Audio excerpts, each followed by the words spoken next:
104.7 The Cave, KKLH, Marshfield, Springfield. Broadcasting from the Lorenz Plumbing, Heating, and Air Studios. Your home for the Kansas City Chiefs. Touchdown!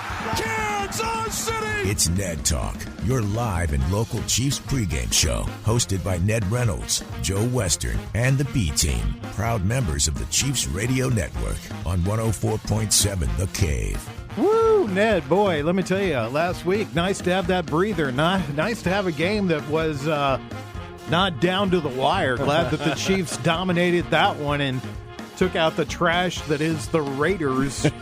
Oh, wait, that didn't happen. That didn't happen at all. The Chiefs made the Raiders look like Super Bowl contenders, or do you think the Raiders played up to the Chiefs? What do you think, Ned? Oh, I think it was one of those games that fits into the Chiefs' mold of things right now. They're walking the tightrope. They're right there, ready to lose balance at any moment, but they don't because they are a pretty good football team. There's no question about it. But for some reason, they can't seem to put together any kind of a blowout, any kind of a comfortable margin. And that was a godsend that they got that victory against the Raiders. Well, there's a lot to be concerned about here. My first question to you as we start to unpack everything that happened last week was that the right call? When I was sitting at home watching the game, now I know, Josh, you were at the game. Mm-hmm. Alec, you were watching at home. My initial reaction is that's offside, it's a 5-yard penalty. The Raiders will get to kick a field goal here, or get to at least try to kick a field goal here. But that was not the call. What was your opinion? Well, your question is, was it the right call? And the answer is yes, but so would the other two have been. They were all multiple right choice calls. Question. Yeah. It was, and it was all of the above. They were all right calls. It just so happens, and I think I'm right on this, is the protocol that's used in a situation like that is the first call that was made. And I think the first official got to the referee, we have offside over here, or we don't have offside, or whatever. And the illegal procedure that was what eventually was called is the one that took precedence because it evidently was the first one. But, yeah, all three of them would have been right. We had a little text tete-a-tete this week over our the call during the game, and I said immediately they're officially the luckiest team in the NFL, Alec.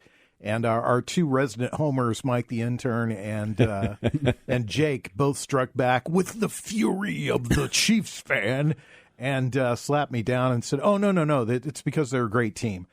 Last 3 weeks, they have made mediocre to bad teams look really good. What's your thoughts on all that?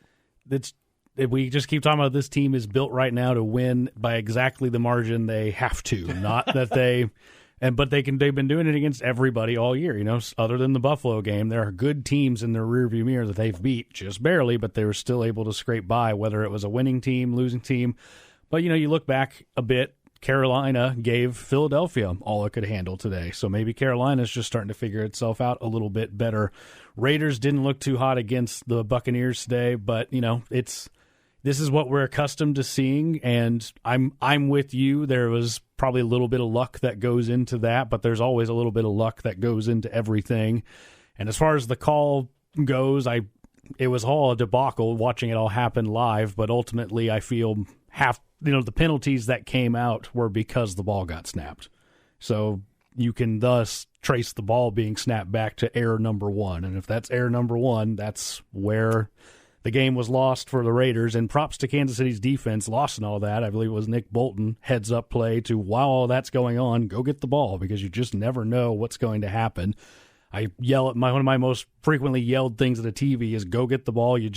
That's probably a forward pass, but fall on the ball just in case, because you just don't know. Doesn't hurt to be careful. That's exactly right, and they were, and you're right. That rallying to the football is the call by all coaches. You go after it, I don't care what it was. If it's a loose ball, go after it because you never know. And I think that's the situation with the opponents that the Chiefs are facing now. You never know. The pro athletes, guys, anything can happen. And a break here and a break there, and everything can go wrong. I agree with you about the Carolina Panthers. Watch out for them next year. They're a pretty doggone football team, and Bryce Young is getting it together. Mm-hmm. He has his head in the ballgame. He may not have all the component parts to make them a champion, but You deal for them, you draft for them, and I'll tell you, as long as he's back there, he is a very, very good quarterback. What you were in the stadium? I'm saying wow because you should be listening to me and not watching the television. Well, I am, but the Rams are right now handing it to the Bills 24-14, and Stafford just completed a bomb that was a great catch. And this, of course, this game is important to the Chiefs because it matters as far as seeding goes, and everybody's thoughts that the Bills are the better team than the Chiefs right now. But at this moment, in the third quarter, the Rams are handing it to the Bills. What about you, Josh? You were in the stadium. What'd you hear from the crowd, from the fans? Well, when that play happened, everything went quiet because there was a delay on, we're all like confused about what was happening because there were flags thrown on the play. The play was whistled dead. The referees are huddling together trying to figure out what to call. I didn't even realize that the ball had been fumbled at the time.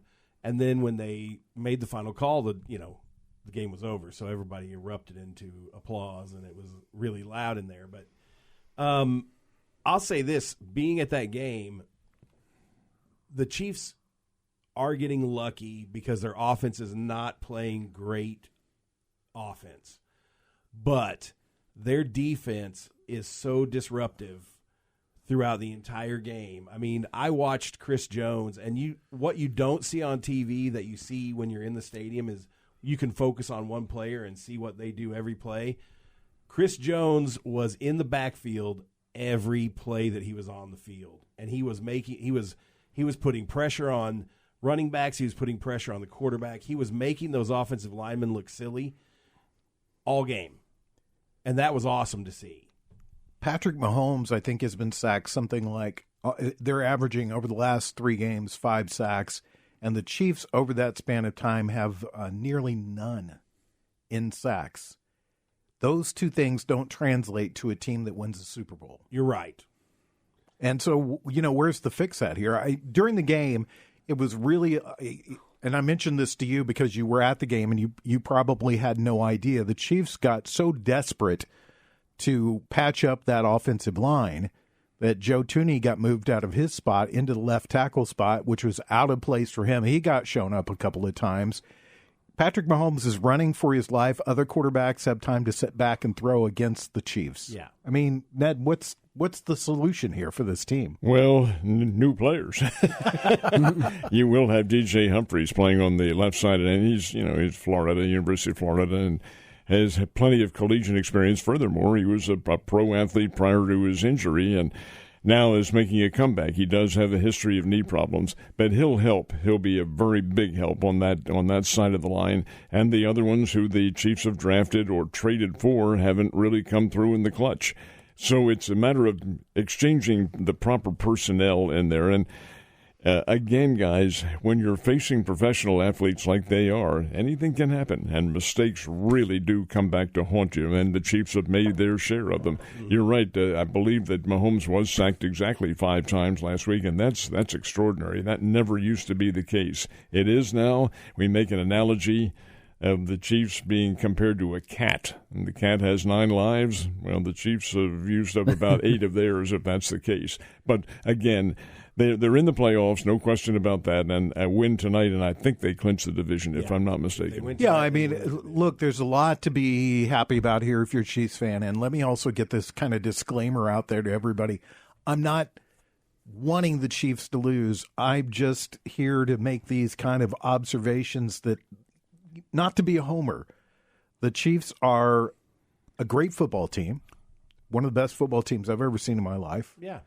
But they've set a high standard, and the standard is not quite there this year. There's components and pieces missing, and I think at the end of the season, when I hope the Chiefs are crowned champions, but that's what my heart wants. My head tells me somebody else is going to be champion this year. The bottom line, Joe, is that as the MC of this show, you are to be objective in what you do. You're not a homer. You damn well better not be a homer. Yeah, I'm not a homer. I try not to be a homer with it, but I also don't want to be a person that people think of as just being totally critical of the Chiefs. You can be objective in what you're seeing and not be totally critical. Well, and over these past few weeks, the offensive line has earned criticism. It's a little bit on the quarterback. The quarterback could be helping the O-line, but the O-line has not bought enough time. And, you look at the opponent that's coming up tonight for Kansas City. Their offensive tackles, Joe Alt and Rashawn Slater, but those are two high draft picks.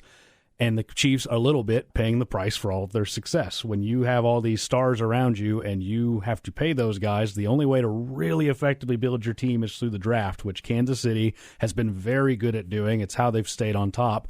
And now you're seeing that they've missed a couple of those, especially at this offensive tackle position. That's not to say that there aren't good tackles you can find later in the draft, but it is to say every time Kansas City picks, all the blue chip ones are gone 20 picks ago. That's exactly because right. Everybody needs offensive line help against pass rush these days because pass rush is everything for a defense in the modern NFL. So the counter is big offensive linemen, and Kansas City just has not hit those tackles in the draft. Big and quick. And the O-line is really playing under a cloud from the fan aspect because there's the concept or thought process that they're all the same. Just throw in Josh and Alec will come and take his place, or throw in Joe.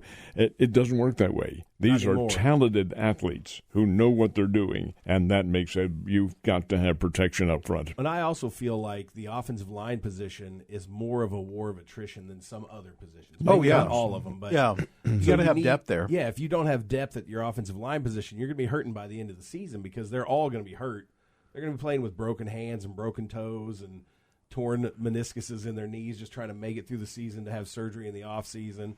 These guys, offensive linemen, get the whatever beat out of them constantly. The heck. And then they're still expected to do the same thing the next play. So I think the Chiefs are having a problem with that. I think maybe there's some, the guys are hurt, they're tired, whatever it is. But that's the thing that's making their offense not work the way it could.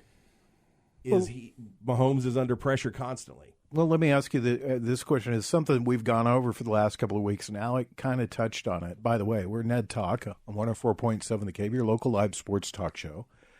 And the Rams just scored, so they're up like 30-14 now over the Bills. Again, this is an important game for the Chiefs because the Bills right behind the Chiefs in the AFC for the top seed, and the Rams are handing it to the Bills right now. So going back to our show and the Chiefs, let's talk about this for a second. Alec, you touched on it. Is the solution to this the West Coast offense where the Chiefs get rid of the ball, where Patrick Mahomes is out and two steps and the ball's gone? Is that the solution? It would be a solution, but you can't. I don't think it's too late in the year to just completely retail your offense because with all the practices, all the scheming, the playbook, it's tough to completely tear it down. But there is some onus to start. Okay, well, you see this every game. If your quarterback's under duress, how do you stop it? Let's get the ball out quicker. Let's move the pocket. Let's do some rollouts. Let's, more importantly, run the ball. Let's get this pass rush to lay up. That way you can maybe feast on some play action to slow this pass rush down a little bit, make them respect that running game and the potential of it. But up to this point, between whether it's the play calling or I've said on the show before, Mahomes has been a privilege to stand behind great offensive lines and play with receivers who know how to get open. He's been able to hold the ball throughout his career, and I just don't think he doesn't always want to just let it rip. He wants, there's a 5-yard play. If I wait a second and a half, I could get 20. And right now, that second and a half isn't formulating as it used to. Well, Alec, do you remember what happened in Super Bowl II? By Super Bowl II, I'm making reference to in the Chiefs' scheme of things. They won the first Super Bowl under this aura that they're in now. And then the second one, it was Mahomes running for his life because the offensive line wasn't there back, and he must have run for 400 yards in that backfield and never gained a single north-south yard on that. I see the same thing happening now without the functional offensive line going for it. It's got to be a whole lot better. We've seen, though, the Chiefs this season be almost surgical in their 2-minute offense. Yeah. Where it's like they're taking the 5-7-yard plays, they're moving the ball down the field, they're doing everything that they need to do. They're just not hitting the home run. And there's nothing wrong with that, Josh. There's nothing wrong with being that team. No, every time they do that, I say, why don't they do that every time? Yeah, exactly. They methodically drive down the field and then score a touchdown. I'm like, they made that look easy. Why don't they do that every time they get the ball? Because the defense is giving it to them. Right, and the defense changes and the defense adjusts. But Let me ask you guys this. Let's stop and ask this question right now. And up until the Tom Brady era, I think almost everybody would have put Joe Montana in one of the top 5 quarterbacks of all time, maybe the best, because he won 3 or 4 Super Bowls. He won 4 Super Bowls. Mm-hmm. But was Joe Montana a great quarterback? If you put him in another team, if you put him out of that scheme, out of the West Coast scheme, where he was getting rid of the ball really quickly, is he a great quarterback? Does he land in that spot? And well, you go back into history and look at what they did in previous careers, so to speak, and Joe Montana excelled as a collegiate player at Notre Dame. He was All-America and a top flight. I remember so very well the Cotton Bowl game where he was sick. Yeah, he was ill. He had the flu. The temperature was 25 degrees in Dallas. There's only 30,000 there, something like that. Notre Dame and Houston. And Notre Dame came from double digits down to win that game because Joe Montana came off the bench sick with the flu and led them to victory. But I would also say Jamarcus Russell had a great game in college football, but that doesn't make him a great great quarterback. What I'm saying is if we look at this objectively, we stand back as more scholars than fans of the game. Do we, if we put Joe Montana with, I don't know who to compare him to at that time, who was really bad? Well, not St. Louis Rams, but Cleveland. Put him with Cleveland during some of that period of time. Joe, the same thing can be said for Mahomes. Yeah, I know. Put him in a different. But Montana did have the good fortune to be with a great team with the San Francisco 49ers, and they functioned very well. And then coming over with the Chiefs, he made them winners too. But the fact is that it's a team game. It isn't I. And that's an old cliche, tired and maybe non-proven in many respects cliche. But the fact is, it is the well-rounded team that wins the games. Well, I agree with you 100% because when you look at it, it's exactly what we talked about before. And another example to me is my favorite team growing up being the Raiders. And Ken Stabler is not a great quarterback. He's not somebody that you would think of as being a super good quarterback, but he had a great offensive line that protected him. He didn't get sacked a lot, and that made him a better quarterback in the situation that, and I'm not demeaning Patrick Mahomes. Don't take me wrong. I think he is the best quarterback that I have ever seen, but are the Chiefs just not making the adjustment that they need to make to be able to take this team somewhere that nobody else has been? That's a question to be answered later because we haven't arrived at the end yet. We have several more regular season games to go, and who knows? They could snap out of it. I don't think they will. By that I mean I think they suffer from that from the conspiratorial theory of taking those games right to the wire every time, but the fact is they are a very good football team nonetheless. We are 3/4 of the way through the season. We always break the season down into these watermarks, and we're here at the final quarter of the season, and the Chiefs have 5 games to go. They play tonight against the Chargers, the Browns next week, Texans, Steelers, Broncos. 5 games to go.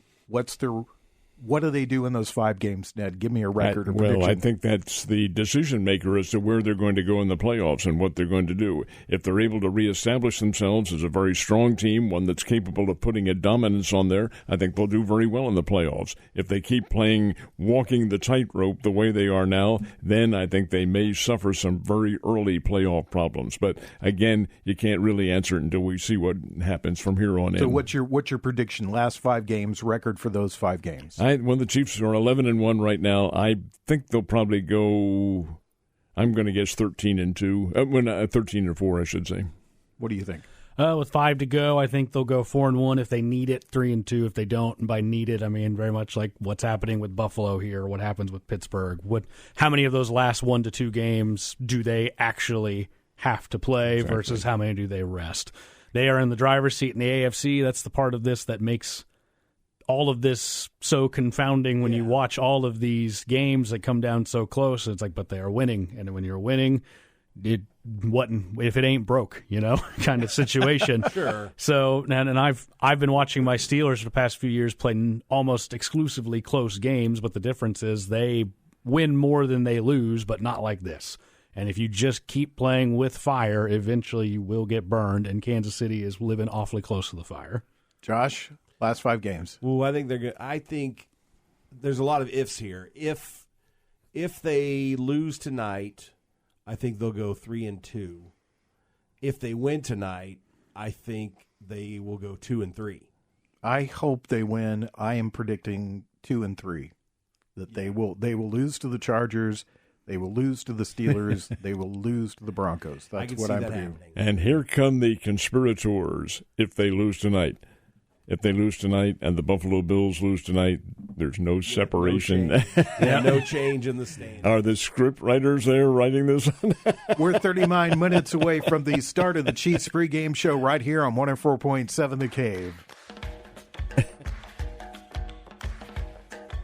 You're listening to Ned Talk on 104.7 The Cave, a proud member of the Chiefs Radio Network. Back to Ned Talk on 104.7 The Cave, a proud member of the Chiefs Radio Network. 35 minutes away from the start of the Chiefs pregame show. Went out, checked my tires. They're all slashed right now, by the way. It's okay. I didn't know Jake was here. He's out there slashing tires. That's what he's doing. It's Ned Talk, your local live sports talk show. Ned Reynolds, Joe Westen, Alex Scott, Josh Roberts. We're sitting around talking about football tonight. The Chiefs are playing the Chargers. Spoiler alert, I think the Chargers win this game. It's my prediction. That's what my gut's telling me. I'm actually going my gut this week. Ned, has Jim Harbaugh turned this team around? It's really difficult to do in 1 year, but he has delivered a different concept into what they do. Now, they're hurting going into this game. Dobbins probably won't run in this one, and McConkey is thought to be questionable, if not out of this game. That takes away some from their offense, but they can still play, and this is not a bad team. The game with the Falcons last week that they won was uglier than blazes, but the fact is that these guys can play. Gave the Chiefs a pretty good little battle in the first time they played out in Los Angeles, and here they are on a Sunday night. We all know about the Chiefs and the scale of games in which they've been winning right now, and it's trending downhill. But we'll see. I think the Chiefs get a win in this one. I'm not going to buy with the conspirators who think, well, if Buffalo loses the game, the Chiefs can put things away. And now, well, we'll see. I think Kansas City wins it, but the manner in which they win, I think, is going to be indicative of how they play the final portion of their season. They'll be facing Khalil Mack today, and that's a force to be reckoned with. And no break there as far as the pass rush goes for Kansas City. But who's their other big guy is Joey Bosa, who I'm not sure if he'll play. He is playing. Okay, mm-hmm. I'm forgetting because Nick Bosa in San Francisco has also been struggling with injuries. Yeah, like you said, no break for the pass rush. Harbaugh's brought it's a different mindset. You can tell when things are going right for the Chargers, they're running the ball more than they're throwing. The defense is limiting scoring, and the games are a little more slow-paced, a little more old school. I mean, hey, what did you see Michigan win a national championship last year? That's what it seems Harbaugh is trying to emulate. He's mad because Bama didn't make the playoff. No. And I mean, Michigan got caught for cheating last year, and they still got to win a national championship. That's what I'm talking about. Josh, didn't you tell me that's who Bama's playing? In the bowl game, yeah. Mm-hmm. Alabama was playing Michigan. And Harbaugh's coming back to coach it. Harbaugh's coming back just to cheat. I promise you that won't happen. So it's been impressive to see the Chargers do as well as they have because they offloaded. They lost Keenan Allen. They lost Mike Williams. They moved on from Austin Eckler. Other than the quarterback position, they lost their 3 offensive output guys, and they've been kind of having to rebuild that. And the defense has been questionable around there for a while. But he has brought in a steady presence, and they've looked good. I don't know if you can say they've looked great, but they've looked good, and they can clearly give anybody a fight on any given week, and that's what Kansas City can expect tonight. It's probably going to be competitive, it's going to be close, and Kansas City doesn't know any other way right now. If you're not looking at the standings, you might be a bit surprised. The Chargers are 7-4 this year. That's a pretty darn good record, Josh. Yeah, they're not bad. I mean, I'm a little worried about this game because I think with the way the Chiefs have been playing it too close, I think there's a potential here for the Chargers to kind of put it to them. So I will never be a Jim Harbaugh fan, just so everybody knows. He's a fan of you, though. Sure, he can be a fan of me. He loves you. He's a cheater. Got away with it. Got away with it. Walked away with a national championship ring, just like the American dream. Pete Carroll. Just like Pete Carroll. But anyway, this is a game that the Chiefs need to win it to win the division, but it's not going to be easy. Interesting matchup tonight, and as you mentioned, Ned, this is the first time these two teams met. It was Game 4 of the season, Game 4 or 5 of the season, and the Chiefs hadn't developed quite into this pattern of being the, something at the end of the game. They had the game with the Ravens with the toe and all that, but they hadn't quite developed into the pattern that they're in right now, which is that make everybody look good.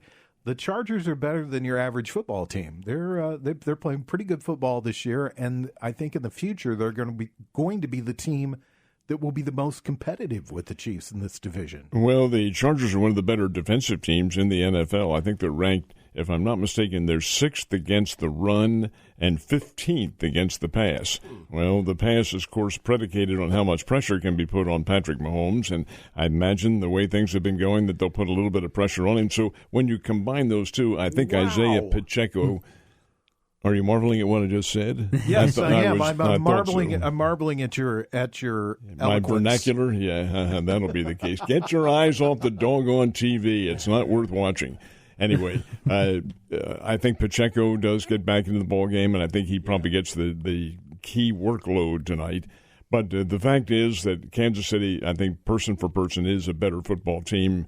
Not playing necessarily the better team at the moment, but I think they probably squeeze out a victory in this one. Cooper Kupp got to be the best wide receiver in the NFL.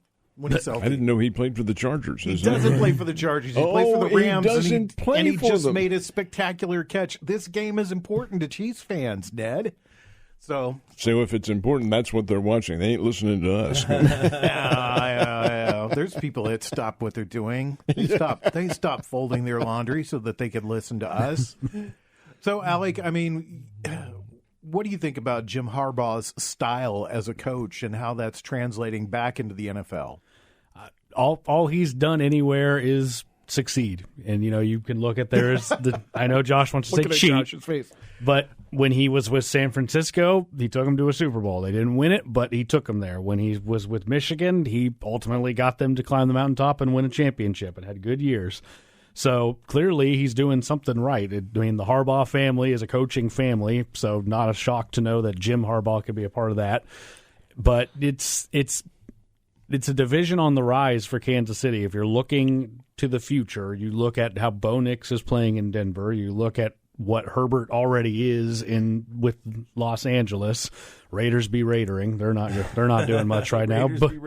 But these two teams, it's not to say it's everything because Kansas City's beat everybody on the way to it. But we've alluded to this dynasty versus the Patriot dynasty, and what helps when your division is garbage. And for the past couple of years, this division's been really bad, except for Kansas City. They throw an offbeat question to you concerning the draft next year.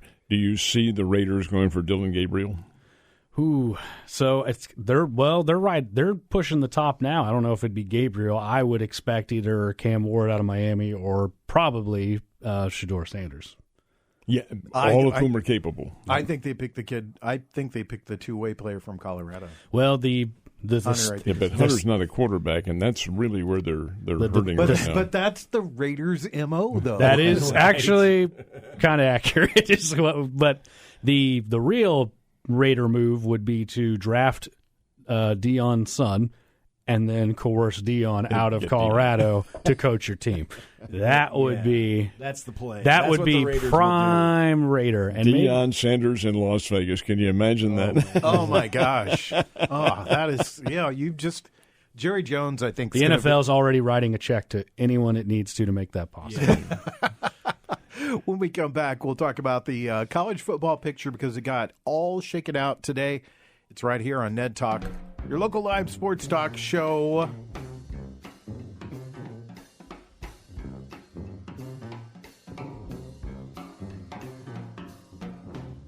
You're listening to Ned Talk on 104.7 The Cave, a proud member of the Chiefs Radio Network.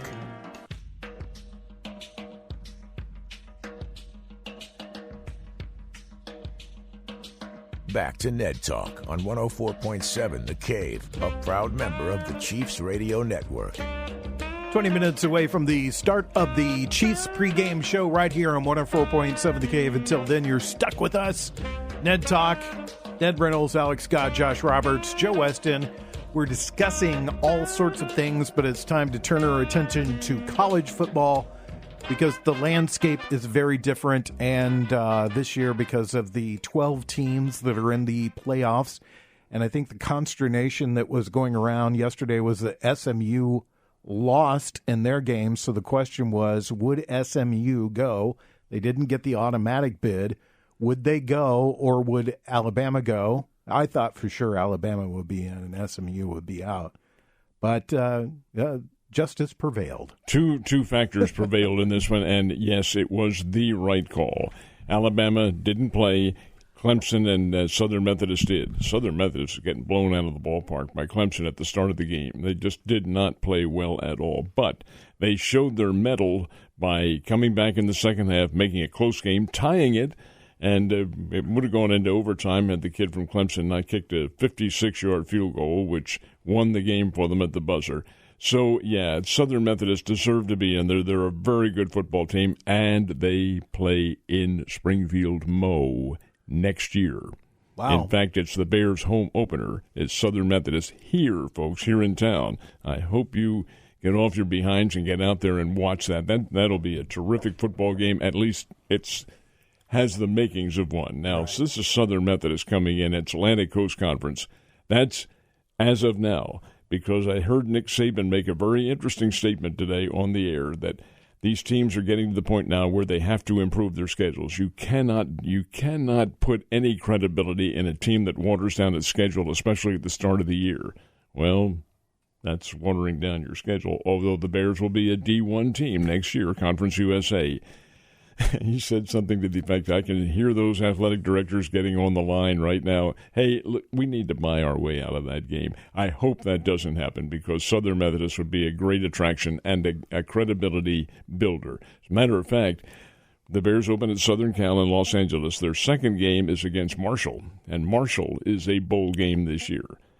Southern Methodist is a bowl game this year. This is a pretty doggone good schedule for a team that's just starting out.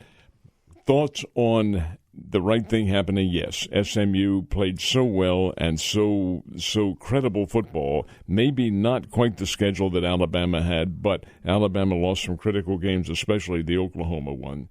Here's a situation. I think it all came out the right way, but it still didn't eliminate the controversy having 12 teams in there. You're always going to have something. No matter what number you go up to, the next man out's always going to have that case. Now, I think I'm with you. I think getting SMU in there was right and SMU saved themselves by having a close loss. It's not, they would have liked that automatic qualifier, but they lost in a tight one. And the fact that they made it a game-losing field goal at the gun helped them a lot. And I think SMU going is the right call because inversely, if Alabama were to jump SMU by sitting at home not playing a game, the incentive almost becomes you better not make your conference championship because that's just one more opportunity for you to lose and fall out of the contention.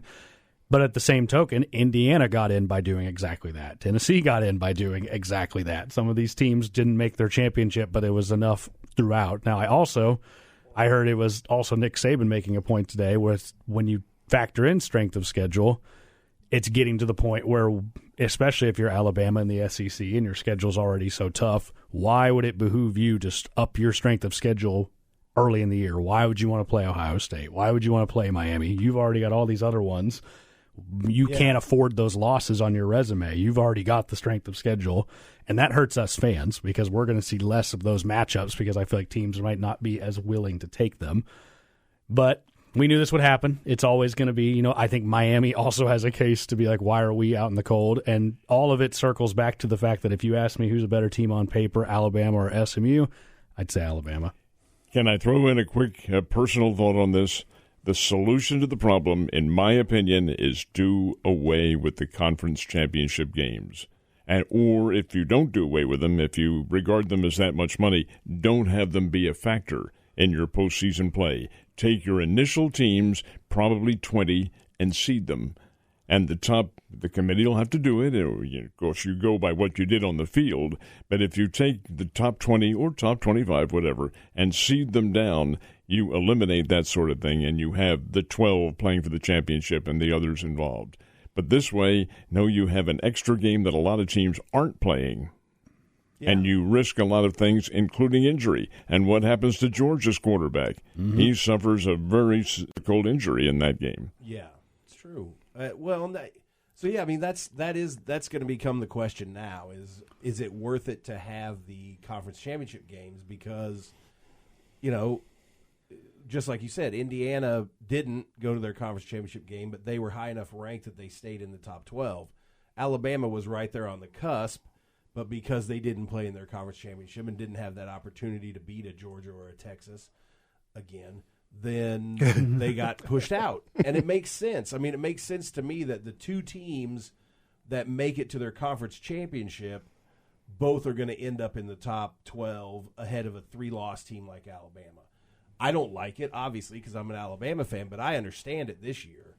Alabama didn't have a great season, in my opinion, because they lost to Vanderbilt and they lost to Tennessee, and you can't do that if you want to be an Alabama. I think the big one was Oklahoma. Well, that Oklahoma one, they took them to the woodshed, and they were a three touchdown underdog going into that game. Oklahoma was at home. Right. Oklahoma was never an underdog at home. 3 touchdowns to Alabama, and they lose the game. Yeah. What's the sexy game out of the opening round games to you guys? Clemson, Texas, Ohio State, Tennessee, SMU, Penn State, Notre Dame, Indiana. Ohio State, Tennessee. Really? I think that is a terrific football game, and it would not surprise me at all if Tennessee doesn't win that one. I would agree with you. I think that's the best matchup. Ohio State coming hot off the heels of an absolute debacle in the hands of Michigan. It seems like Ohio State just forgot who they were. They're like, we have 4 NFL receivers on our team, but we're going to line up and we're going to out-bully Michigan, and then they lost. Yeah. Despite being like 19-point favorites at the Horseshoe. Ohio State's going to be motivated. Ryan Day is coaching for his job. Will it be enough? I don't know. Tennessee is really good. I think Notre Dame, Indiana, because Josh has just talked to Indiana so much up during the season that I'm into this. And that's what I was going to say, too. I think the Tennessee-Ohio State game will be a good matchup, but I'm excited for Indiana to beat Notre Dame. What happened in Indiana's big attempt at making the big time? Now, again, they're there. The Ohio State game? They got whooped. Yeah, thank you. They got whipped. Yeah. And here they're playing. They did beat Michigan this year, who then beat Ohio State. So by Keister logic, Indiana is better than Ohio State. Michigan is a fraction of what they were. Notre Dame at home, Notre Dame Stadium, playing Indiana, which is about 100 miles away, Bloomington from South Bend. Oh, my. But listen, I don't see any I don't see the Hoosiers. Just like every year, Notre Dame is overrated. So I would agree, but I think they're gonna beat Indiana and then go lose by 40 to an SEC team in the next round. That's what Notre Dame's gonna do. Well, I think it's really interesting too that you're looking at if Ohio State beats Tennessee, then you've got that rematch between them and Oregon in the second round at the Rose Bowl. In the Rose Bowl, thank you. Yeah, I Big think Ten and Pac-12, just like wait a minute, it always was. That's right. No, it's not. Just kidding. Well, I mean, I just find that really interesting that I wonder how that all worked out. I wonder who did the mathematics on that one. Well, that's just it. The committee did. The committee is 13, I believe, so there's no way of tying in this situation. I think that's how it works. but that's how they figured all the bowl games and how they figured the playoff teams. But if it was not magic that Ohio State, not Ohio State, but Oregon and let's see, who is it that Oregon's would play? They're in on a bye. Ohio State, it would be. Yeah. Ohio State, Oregon playing in the Rose Bowl, which was always the traditional Pac-12 Big Ten matchup. Yep. That had to have been figured ahead of time. Well, you got Arizona with the bye. They're number 4. Number 3 is Boise State with the bye. Arizona State now. Sorry, that's what I said. In case you weren't listening. You left off the state, though. No, you were watching the TV. Stop fighting. Georgia's number 2 and Oregon's number 1. Those teams have a bye. They'll wait to see who they play in the first round of the playoffs. Who is playing in the Ned Reynolds International Vodka Bowl or Bourbon Bowl, I think is what it's called. The Bourbon Bowl? It's me against the bar. Doesn't the bar usually win? The bar has won in the past, yes. All right, when we come back, we'll give our picks for tonight's game. It is Ned Talk on 104.7 The Cave. You're listening to Ned Talk on 104.7 The Cave, a proud member of the Chiefs Radio Network. Way back to football in some capacity. Back to Ned Talk on 104.7 The Cave, a proud member of the Chiefs Radio Network. May have spoken too soon on this game. It is 38-28. Buffalo driving right now with the ball, so we'll see how this ends up. Joe, you failed to say who's winning. You said 38-28. 38's winning the game. Who has 38? Oh, I'm sorry, Mr. Ned. The way you describe these things, you can't take anything for granted, man. It's the Rams who have the lead. Did you say something? I was watching the game. I have to get you two out of the same room. Oh, my gosh. I hate it when Mommy and Daddy fight. Oh, I love Daddy. Just he doesn't understand me anymore. Okay, let's do our picks for the game today. Ned, let's start with you. Well, I do think the Chiefs win, but I can't make up my mind whether or not it's a blowout against the Chargers. I doubt that that's the case, but I do think there's a lot of scoring and a lot of offense in this one. So I will take the Chiefs to win in the neighborhood of 33 to 29. We'll pick a hybrid score like that. What's the over-under on this one, and what's the spread? The over-under is 43 for this game, so I think the over-under, take the over in the over-under. What's the spread? It's 4.5. I'm sorry, it's 4. 4 on the button. And Kansas City is, no, I think it may be 4.5, come to think of it. But they just dropped it because it was 6.5, Kansas City. What do you think, Alec? Low scoring and ugly. I think that's the kind of game we're in for. Just my gut feeling, it's going to be close. It's going to be tight all the way through. It's going to be what you're used to seeing out of Kansas City, but I think ultimately they come, death taxes. Kansas City gets a miracle or makes the one play they need at the end to win. And so I think Kansas City's going to win, and I'm going to go 19-12. Interesting score. That is an ugly score. Mm-hmm. What do you think, Josh? Wow, since they dropped the spread to 4.5, more people are going to bet on the Chiefs to win by 5 or more. So I think the Chargers are going to win this one. I think they're going to win by a field goal, and it'll be ugly. It'll probably be 23-20 or 26-23, something like that. But yeah, that's what I think is going to happen. My prediction, I said earlier, I think the Chargers win this game. I think what happens is the Chargers get up early and the Chiefs make a kind of a mad scramble at the end. But it's a lot of drama for nothing. I think the final score 27-17. Okay. That's what I think in this game. So let's talk about this for just a second as we wrap up the show. Last week in our text strand, our good buddy Jake Gillette, who's not here, we have no idea. Where in the world is Jake? We have no idea where he's at. He was kind of hard on Travis Kelce. Your thoughts on that, Ned? Well, it's unfair because Kelce can still play. Now, he's certainly not as quick as he ever was. Not going to be. He's 35 years old. But the fact is that he can still get open. He runs his pattern so very well. Mahomes is very accustomed to what Kelce can do. And in a clutch, Travis Kelce is still there to play. I don't think he's declined in that regards at all. I think his criticism was over Kelce not blocking. I think that was some of it. Right. I just know one on the game tonight, Ladd McConkey is out.